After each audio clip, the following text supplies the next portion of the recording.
Hi, it's David from Life with Parkinson's. If you're new here, welcome. I hope you'll consider subscribing. For everybody else, thank you for coming back and watching another episode. Today's episode is about surviving, surviving Parkinson's disease. Don't fall into these pits. And these pits are just based on my own experience, things that I've noticed over time, common themes that I seem to do quite often. And I just thought, hey, maybe I should pass these on and just see if they will help somebody else. First, and my first common pit, and probably my go-to, I don't know why this is my go-to, is anger. This is the emotion or the pit that I fall into most often. Just because I can't control things in my life or in the lives of those around me, and I care about those people like Kaylee, my daughter Felicia, my family members, my friends.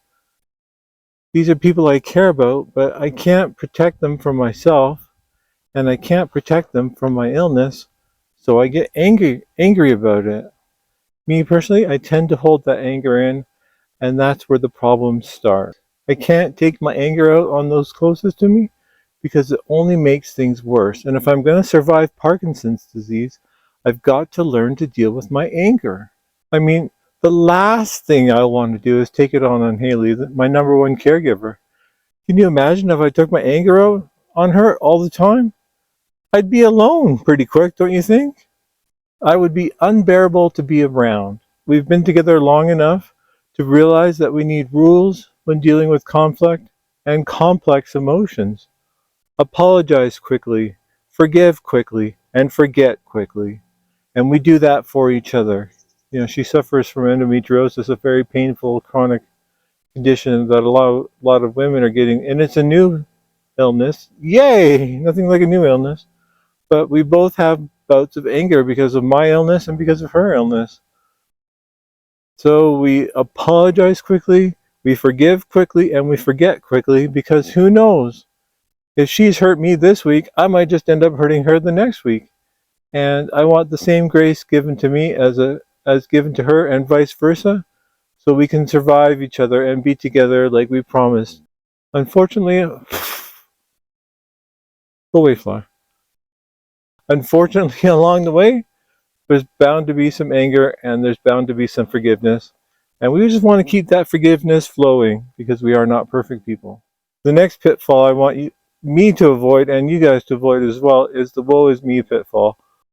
Oh my gosh, my life is worse than anyone else's. No one knows the trouble. No one knows the trouble I've seen. And yes, I know there are people out in the world who are worse off than me. There are wars, illnesses, famines, earthquakes. I know all that. But when I'm only seeing my world through a stained glass window, because I can't see the other parts of the window, when I'm only looking through my little porthole, that's all I can see is my little world. So when I'm inside my world looking out, I can only see my problems. It's sometimes difficult to get that perspective where you're on the outside looking in on everyone's problems. And it's true. It's so true. Misery loves company. When I'm miserable, I want other people to be miserable, so I'm not lonely in my misery, because when I'm miserable, everyone seems to disappear. And it's hard to be miserable on your own.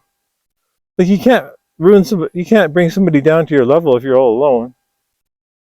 And that's why the woe is me thing is, it's a good pit to avoid, but boy oh boy, when it latches hold of me, when it latches on tight, and it's hard to get out. So I don't want to be falling into this endless pit, because if I'm all alone, who's going to get me out of it? Who's going to let down a rope? And this is a good time to realize that people are investing in my life, or people are investing in our lives. It's the friends that hang around through your Parkinson's disease. Those are your real friends. It's the family that hang around during your Parkinson's disease. Those are your real family members. Like when I'm stuck in the woe is me, I've got to realize that there are still people trying to invest in my life, and if I drive them all away, am I really helping anybody at all? Or just making everybody worse off than we actually need to be? I think that's a fair question. And the third pit is actually probably the most important to me, and the one that when I think about it impacts me the most. when we realize that we could still actually make a difference in people's lives. And what I'm talking about here is a lot of the people I miss are unfortunately people that have passed away. My grandmothers, my grandfathers, elders, other people older than me who have more life experience than me. Those are the people I miss the most. And the one person I think about often when I miss these people is actually Haley's grandfather, Harold. I spent a lot of time with him when he was living up in Hilltop House in Squamish. My wife and I would go weekly up there to take our kids to go and see her grandparents. And it was a great time. So I just had to move. The sun was getting... I gotta move again.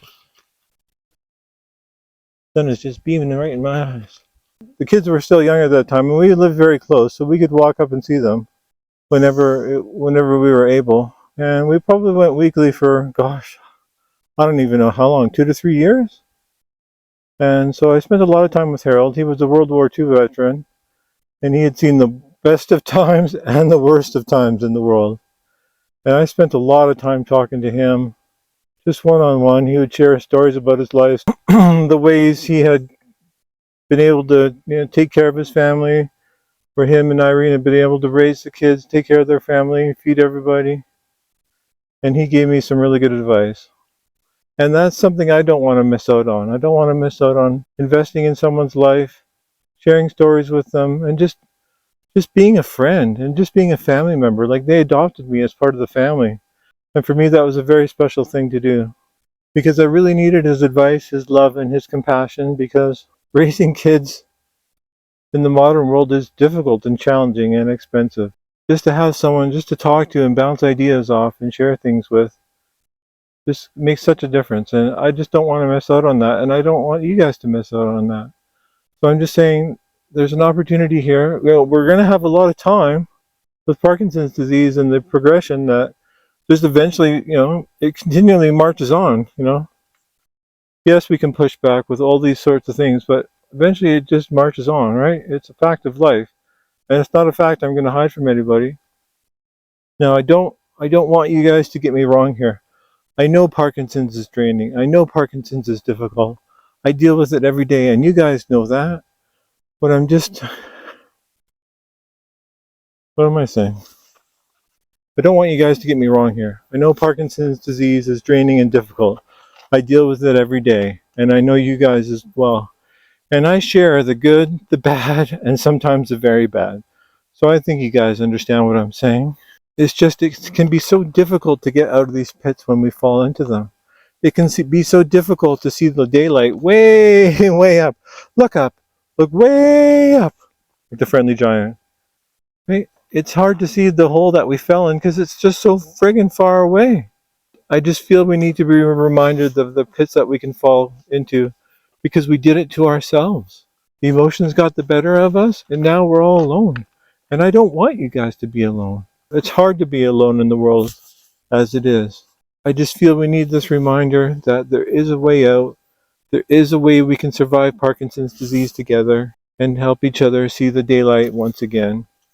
So just thank you for listening, and just don't get me wrong. I just want to thank you for taking the time to watch and support this channel. Please leave your comments below if you have any more further ideas about pitfalls we can avoid. Please let me know. I look forward to reading all your comments every week and sharing with you guys and seeing you share with each other and commenting on each other's posts as well. Thank you. Have a good day. See you on the next one. Goodbye.